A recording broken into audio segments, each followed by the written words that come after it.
I killed a man.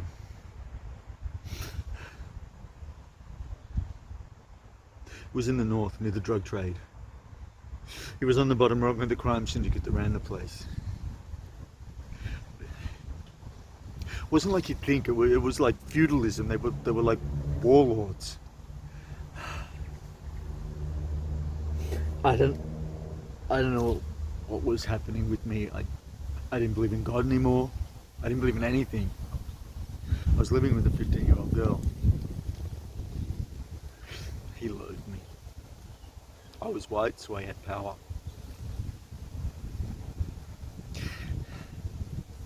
It was like nothing that you could imagine. He ran that place like he owned it. He didn't. He was just working for someone else. I had a friend, an Australian federal policeman who was on secondment to work with the Thai Narcotics Division.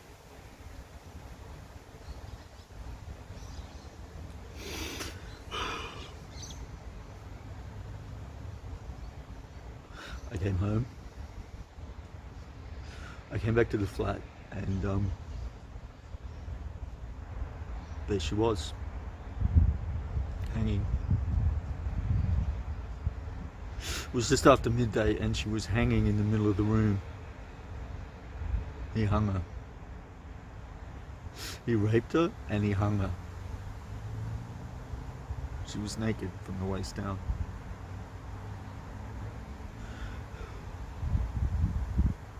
They knew. Everybody knew. They left her there for me.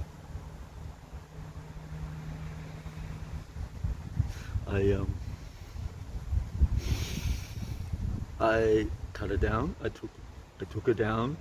I laid her out on the mat.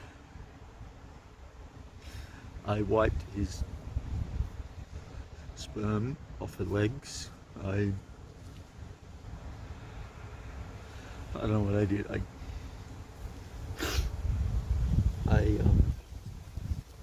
got the gun. I went out. He was nearby. He was in a field nearby. It was funny. It had just rained, but the ground was dry. There was I saw a spider on the ground.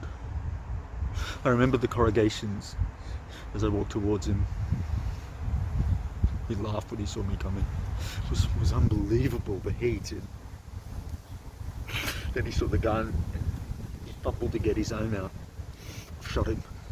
Hit him in the chest. He was so surprised. He was still fumbling for his gun. So I shot him again. I was closer now. That one knocked him down. His hat, his police cap had fallen off. Been knocked off. This a flock of birds flew up from the trees. I walked to where he was lying and he was still trying to get his gun out, so I shot his hand off. He was screaming, pleading, crying, begging for mercy. There was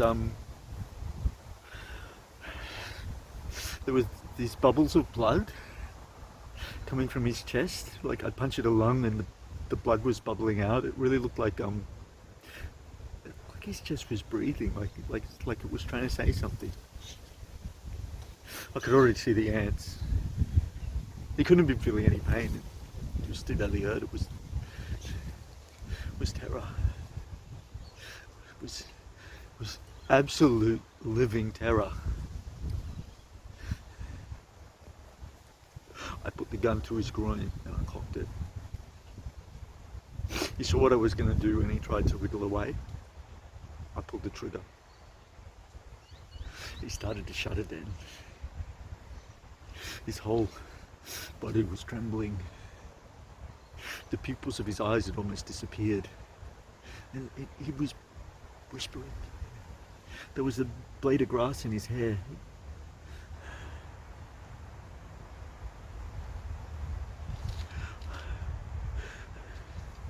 I put the gun under his chin. I was breathing heavily and I was covered in sweat, but I felt clearer than I'd ever done in my life. I put the gun under his chin. The sky was blue, crystal, perfect. I'd never felt that kind of power before.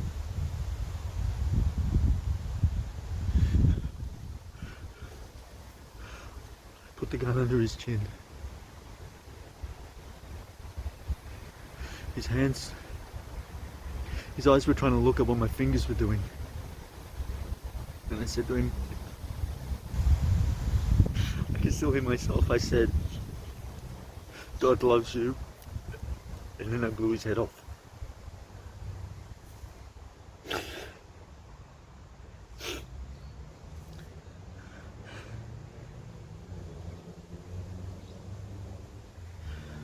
I just went back to the village and sat. They brought me food. When I came, they covered me. I sat there right all through that day and the next. They lit candles, they burned incense in front of me. They wanted me to be a god. The federal cop got me out. Another couple of days, I was a corpse to bury. All I can remember is his terror and my exultation. He did that to her. But as he pleaded and squirmed in the dust, all I could think of was how small he looked, how frail he was.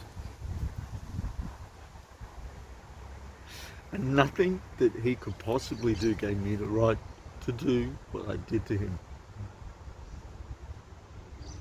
We're not gods. We've got no right to claim the absolute.